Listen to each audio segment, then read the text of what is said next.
Wow. Thank you very much for that introduction, Jonathan. Hugely experienced. Makes me feel really stressed out that I'm actually moderating this panel. The truth is that I'm actually not that experienced inside the metaverse, but thankfully we have three people with us today that will help guide myself and guide all of us in the audience through it, through their own projects. So hi, everybody, and welcome to this session. It is entitled The Present and the Future of the Immersive Metaverse. My name is Franco Verona, and I'm the managing partner of Foxmont Capital Partners, a Philippine-focused early-stage venture capital firm based out of Manila. As you all may know, the Philippines is fast becoming a significant player in the metaverse, with various startups focusing on this section of the digital space. My firm, Foxmont, is keenly watching the space, and because of this, I'm excited to be moderating today's panel and to learn more from these three esteemed individuals. One note, if we have time at the end of the session, I will be opening it up to some questions from the audience. So if you do have any, feel free to pop into the Q&A box and I'll get to it if we have some time. So let's get started. With us today are three speakers representing different parts of the metaverse. We have Taka Suzuki, CEO of Metatokyo. Taka? Hello, thank you. Thank you, Franco. Good to have you here, Taka. Thank you for having me. And from calling in from Silicon Valley, we have Tommaso Di Bartolo, otherwise known as T, head of business at Upland. Hey, T. Franco, thank you so much for having me. Thank you so much, Wall3, for having me. It's a pleasure. Yeah, thank you for joining us. I know it's so late out there and appreciate it. It is indeed, but thank you, Franco.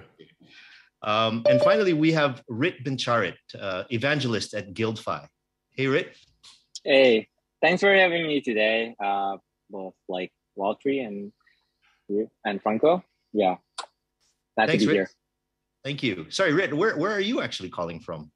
Thailand. Fantastic. So we have four different countries represented today. In the real world at the very least. Between these three gentlemen, I hope that we can see how the metaverse shapes up in 2022 and what we can expect to see in the near future. So first, let's learn a little bit more about Metatokyo from Taka. Hey, Taka. Hey. Perhaps you can start by telling us a little bit about the Metatokyo project. And I understand, of course, it focuses on a couple of key entertainment areas. Tell us about that too. Of course, thank you very much. So yeah, Metatokyo is a metaverse development company in Japan. So we are combining Web3 and entertainment and culture. So we are not developing the metaverse platform, but we are developing kind of a city or district in multi-metaverse platform. Now we are focusing on the Decentraland. And also that we are expanding more to another platform like the Sandbox and the Somnium Space and maybe upcoming. Also, obviously, we would like to collaborate with the Upland as well. And the Metatokyo is a joint venture formed by three companies.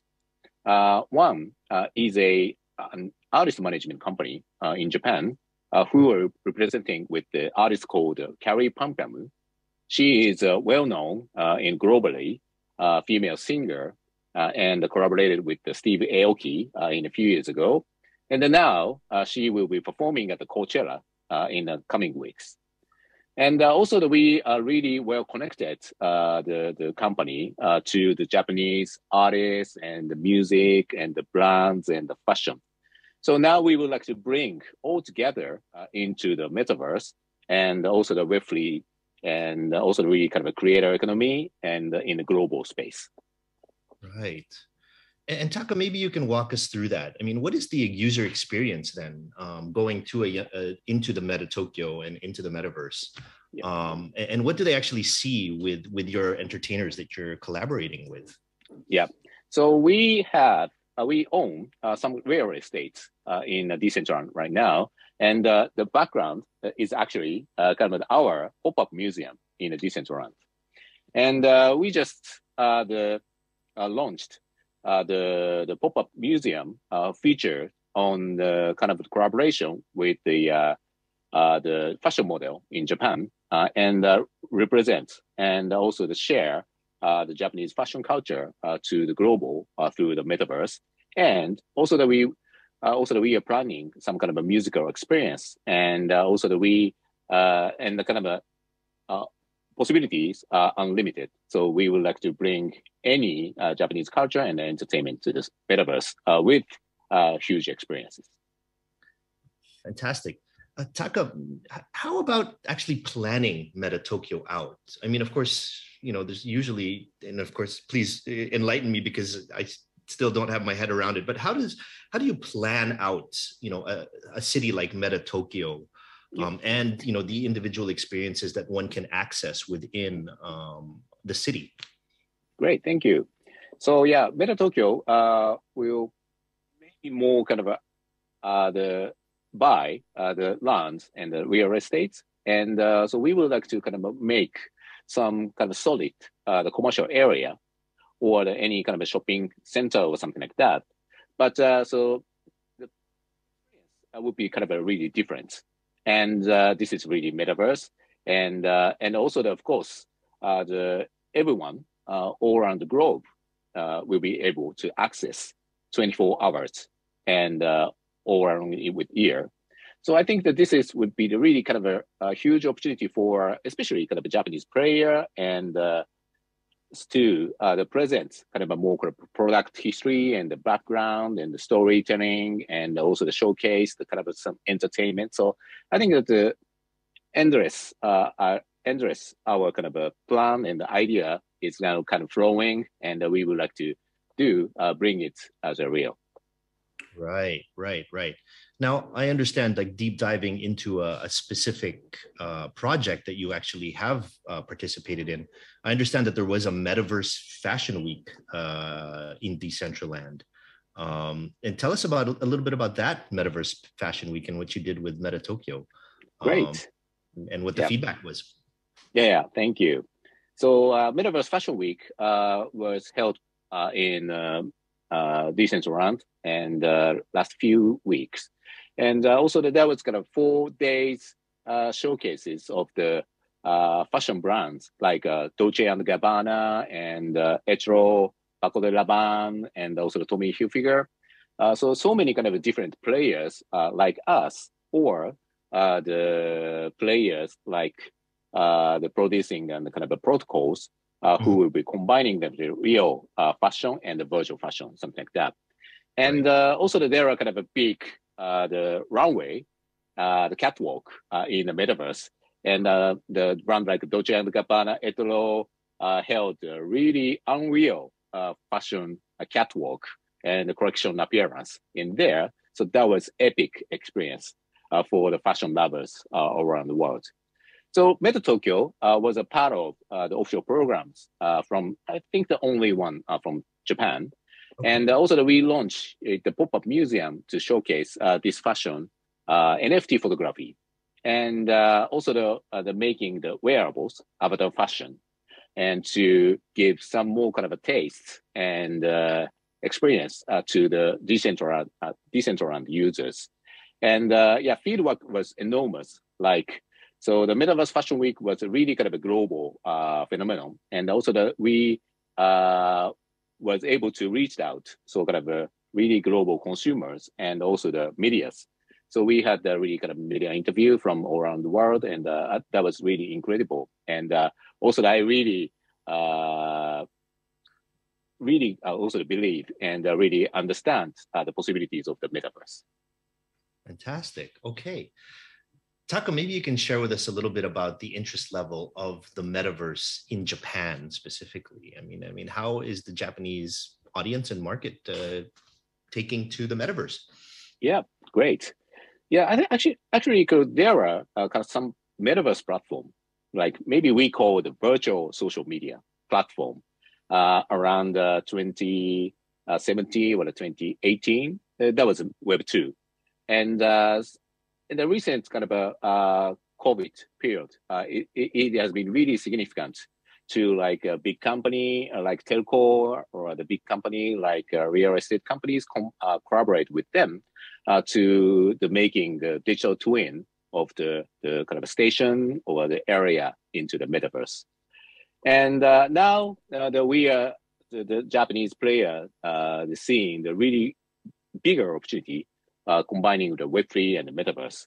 So, for example, some of the big players from the anime or the gaming industry who have a fan base in the global, they have really significant kind of a demand and also the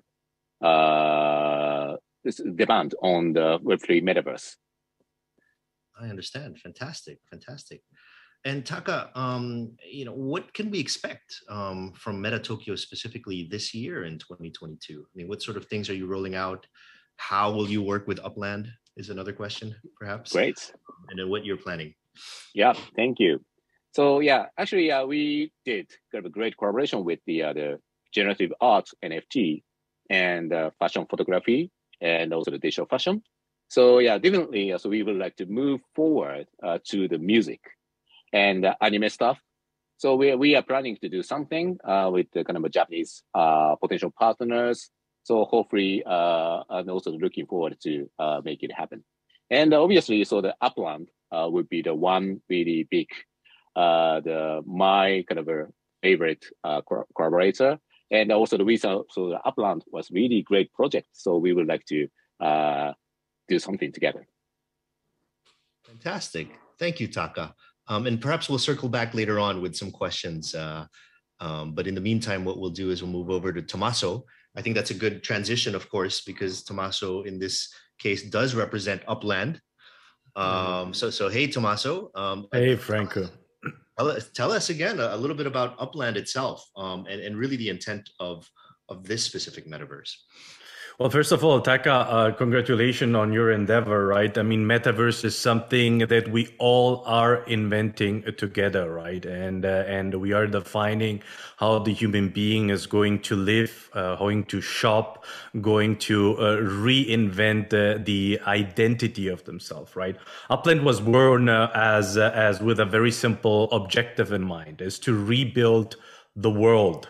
To rebuild the world in a way of which the human being can really play to earn. Now imagine that this is a digital environment in which we are mapping planet Earth. So unlike other metaverses that are science fiction, fantasy land, we are very much really, I call it Google Maps or maybe a Waze, but on a blockchain, right? And now imagine you as a user, which we call the Uplander, right? You can now walk through the very familiar streets, neighborhoods, cities, right? In United States, we have opened roughly 30 cities, and we do it tactically and we do it in partnership, the opening of each city. What does it mean tactically, Tommaso? With whom do you open? We open it up basically with partners that represent the local economy of that very specific city, right?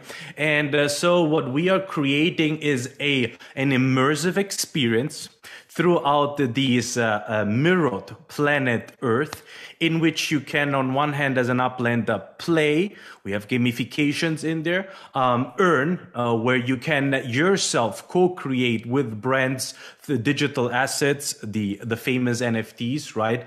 And either purchase them in a primary market, also resell them, right? And connect also with like-minded. Mm-hmm. Fantastic. Tommaso, when you're actually speaking about growing Upland, the Upland metaverse, basically within the somewhat similar to the way the world was built, how do you find your local partners, and what sort of partners are key to you in each of the cities that you build? First of all, it's a really great question, Franco. It's a lot of discovering and trying to understand what type of a partner fits to an upland environment, again, which mirrors a planet Earth, right? We primarily have defined the three main categories in which we are seeing that the upland environment, including the uplanders, are really having a win-win-win scenario. On one hand, pillar number one, we have sports, music, and entertainment. Okay, and I will get to that in a second. Then pillar number 2, we have the entire mobility industry, which again, given the fact that we have streets, neighborhood, cities, right? You can imagine automotive, aviation, maritime, railroad, how they fit into this Web3, into this metaverse environment to support basically the Uplander, right? And then the step number 3, or the pillar number 3 of partnership that we have, we call all things commerce, which is really from retail, fashion, CPG brands, right? I give you a concrete example here for the entire audience. We were one of the first metaverses that together with the NFL Player Association, we brought 2,000 of football players into the metaverse. And I always say, well, Tommaso, how does that happen? What kind of an experience was that? So imagine that we took the season 2021 and 2022, right, which played out across 30-something cities, 32 cities, right, in United States.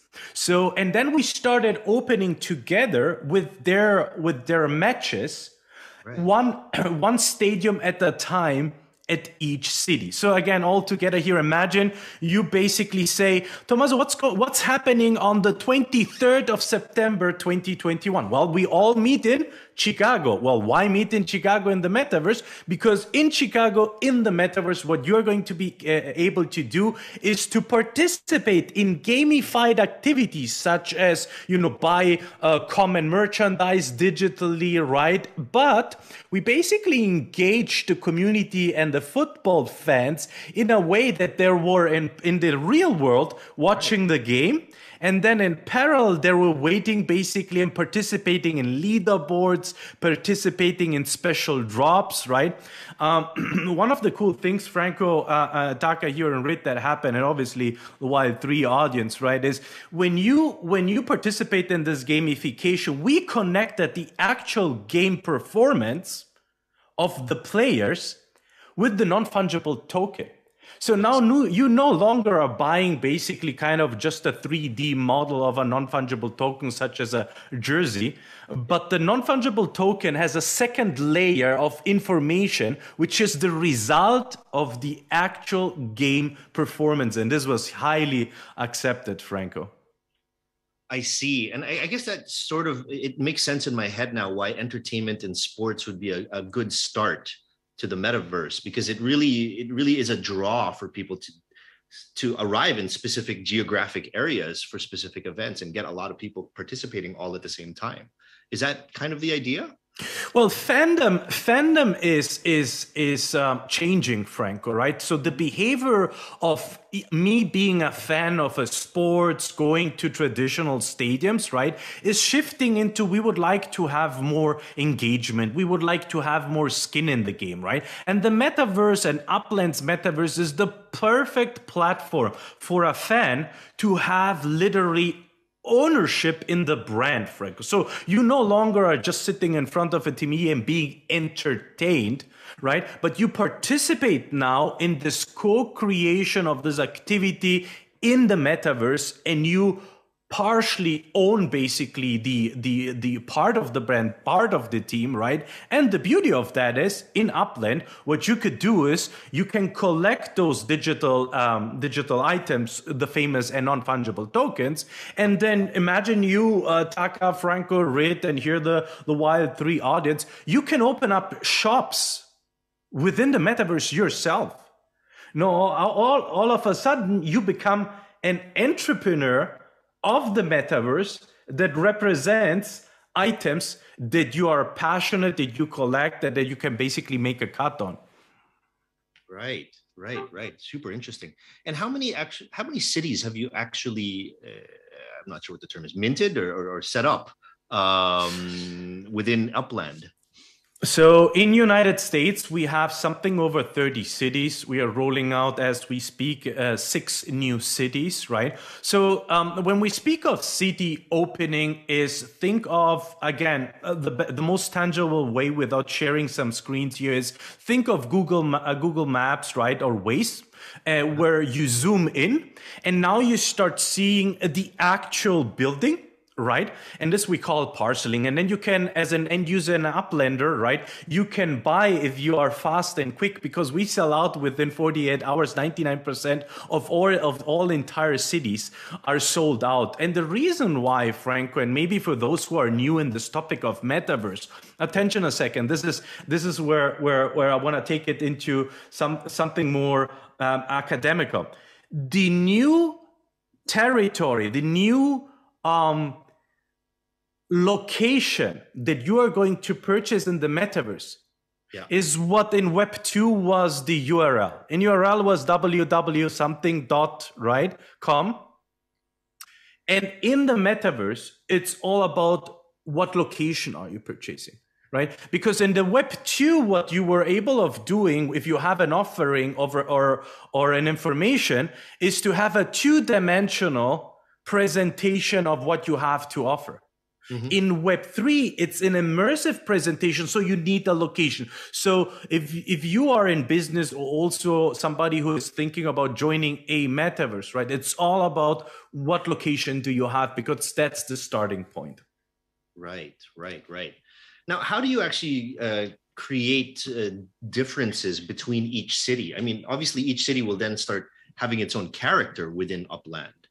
I mean, how does that form, right? I mean, you know, for example, in the real world, you know, New York City is known to be a center of finance, right? Or LA is like a center of entertainment. How does that actually form within Upland? So you said it. It's actually the community that Upland has. We are tremendously focused on collaborating, going hand in hand with community, listening to community needs, to community directions, right? And the community gives the color, the flavor of what is the location going to look like, right? Again, thinking kind of 3 steps. Step number 1 is you have the opportunity as an uplender / as a community member to join this geolocation by purchasing a location, right? So all of a sudden you have this non-fungible token, right?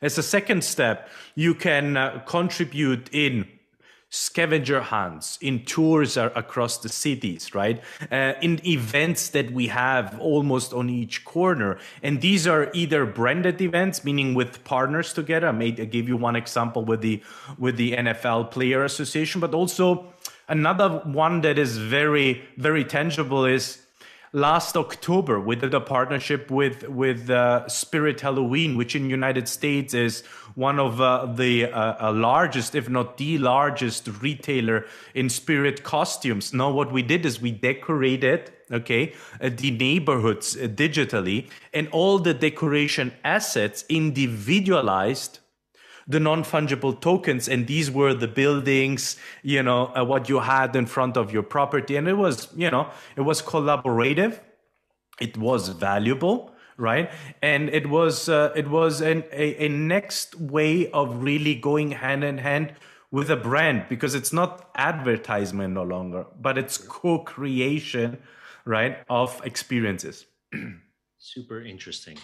Now, Tommaso, just as a final question for this specific segment, I wanted to learn a little bit more about what we can expect from Upland this specific year. You've hinted at it a little bit, but what in 2022 is most exciting to you about Upland? Well, definitely metaverse is a very intriguing topic, learning one chat at a time with partners, right? So a couple of things that we might be able here to share. On one hand, which is implied, city openings, okay. A series of intriguing city openings. We are going to be international for the first time. So for those who are on Upland, please watch out. We're going to be international with partners in specific industries, and not just one partner in one specific industry, but a series of partners in specific industries. So we have, like, within the next 6 months, bigger announcement in partner deployment in a specific industry across the globe. Mysterious and exciting at the same time, Tommaso. Franco, thank you so much. Thanks for sharing that. Next, we'll go over to Guildfy with Rit. Hey, Rit, thanks for your patience. Hey, sorry about my voice a bit. I just got COVID, but yeah, recover. No worries. Good. I'm glad you recovered. But yeah, thanks for joining us today. And of course, we've heard a lot about Meta Tokyo, a city in the metaverse. Now we've spoken a little bit about Upland, which is basically its own metaverse. And now we wanted to talk about Guildfy. Now offline, we were speaking a little bit about how you see Guildfy as a passport to the metaverse. Yep. Maybe you can tell us a little bit about that and the concept of Guildfy.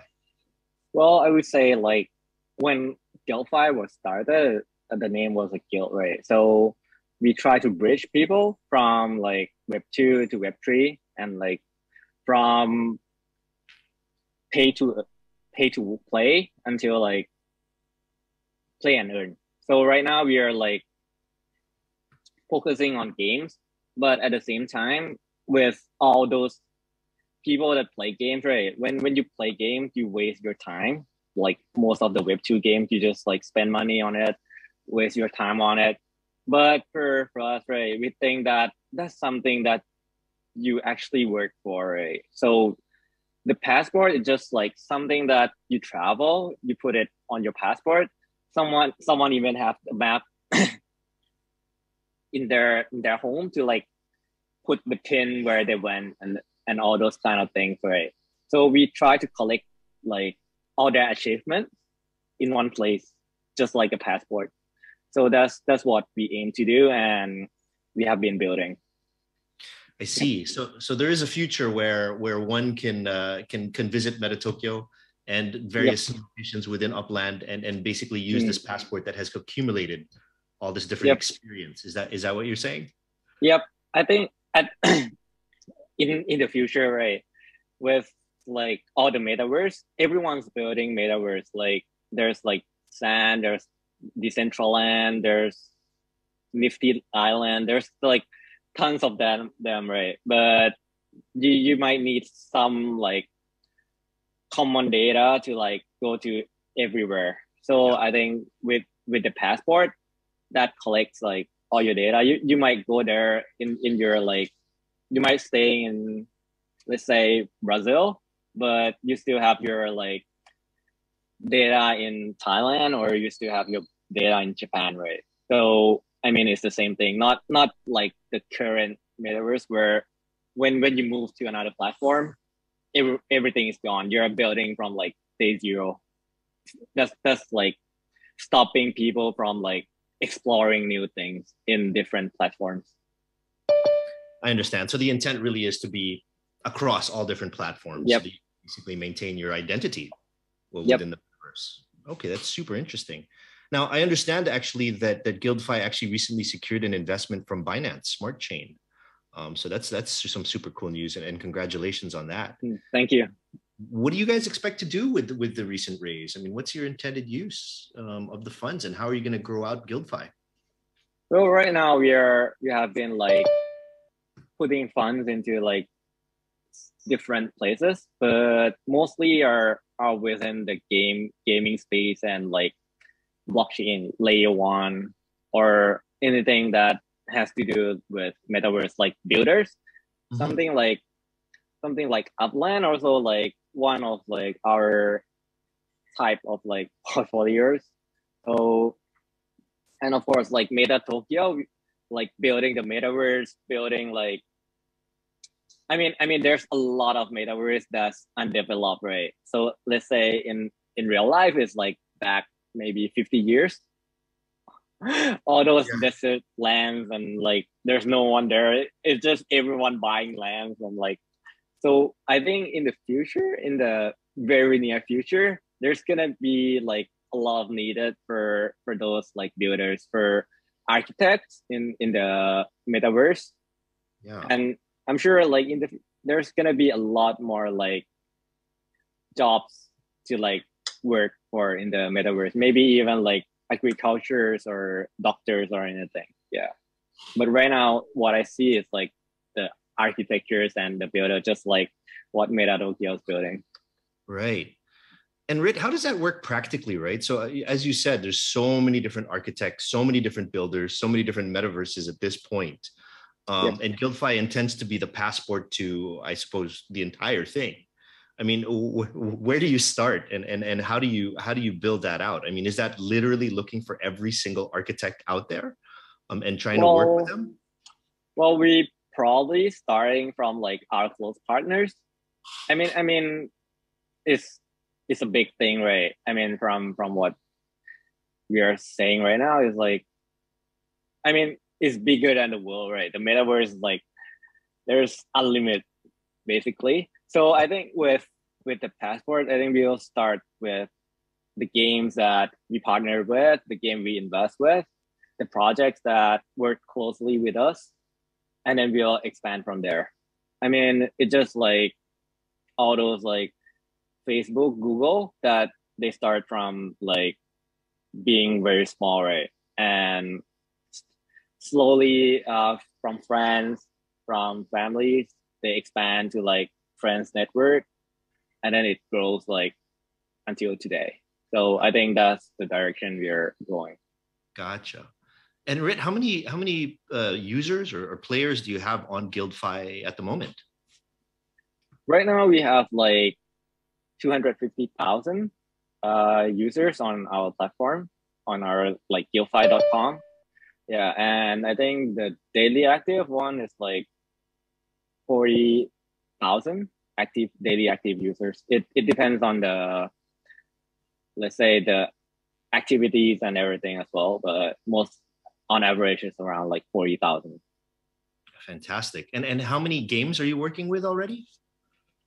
I think it's around like 40 games that we have invested in and we have partnered with. I'm not sure the exact number. It's like it's like weekly updates or something like that. No problem. But that it's around that number. Losing count already. Well, I mean, congratulations. It sounds like you're growing quite quickly. So that's also very exciting.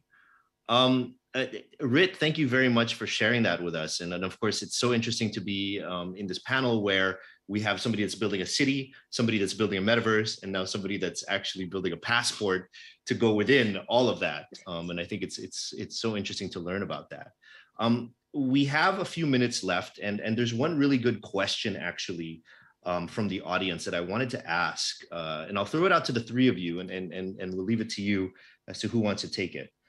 We have a question from Nicholas Wong, and he asks, how should I evaluate which metaverse to invest in early, and which parameters and factors should I look into to determine how sustainable or good an ecosystem is compared to another in order to make the right choice? That's a great question. Does anybody have like something to say to that question? Okay, so I will take it. Okay. So yeah, so I need an answer right now. But yes, I don't know. Actually, the answer is also that we are also looking into the where is the right metaverse and which one is will be sustainable. But so we are really kind of see important for experience. What kind of experience we give to the audiences through the metaverse, and also the characteristic in terms of the creative is also the important. So there will be the really kind of spectrums of the creativity of the avatar style and also the graphical, the kind of shape or something like that. So I think so it's maybe there will be the kind of some kind of sustainable metaverse, but you should choose where what you like to collaborate, what you like to participate. It really depends on the interest of the user as well, I suppose. Yeah, definitely. Yeah, thank you, Taka. I think I might add also, I echo what Taka is saying. And, in 2004, if we think back what happened back then at the beginning of social media, we see that we had a series of players that obviously over the last 15 years become more and more known, right? And they all got a position. right? We saw that, you know, Facebook became connecting people, YouTube became the video, Twitter, the short tweet, right? And I think this is going to happen also with the metaverses, right? Right now, we are all experimenting and having a particular angle. But I think over the next year, similar to what you saw on the social media where you had the slogan "Follow us on," Yep. you will have in the future join us and experiment in, right? So, and community is fundamental. Community is key, and the definition of the metrics of community are engagement. So the best way to measure that is join the metaverses and get a sense of how active is the community, what is the ability of what the community can contribute towards. And then if you want to have even a more detailed approach of measuring potential return of investment, it's the secondary market, right? The secondary market is a good indicator for an active community, right? Right. Fantastic. Tommaso, thank you very much. I see by the flashing yellow numbers at the bottom, we're running out of time. I did want to thank you all again for participating and taking the time to meet with us today. If anybody wants to reach out, please feel free to reach out to any of the individuals on this board. And we wanted to thank Wild Digital for having us today. So thank you very much. Thank you very much. Thank you very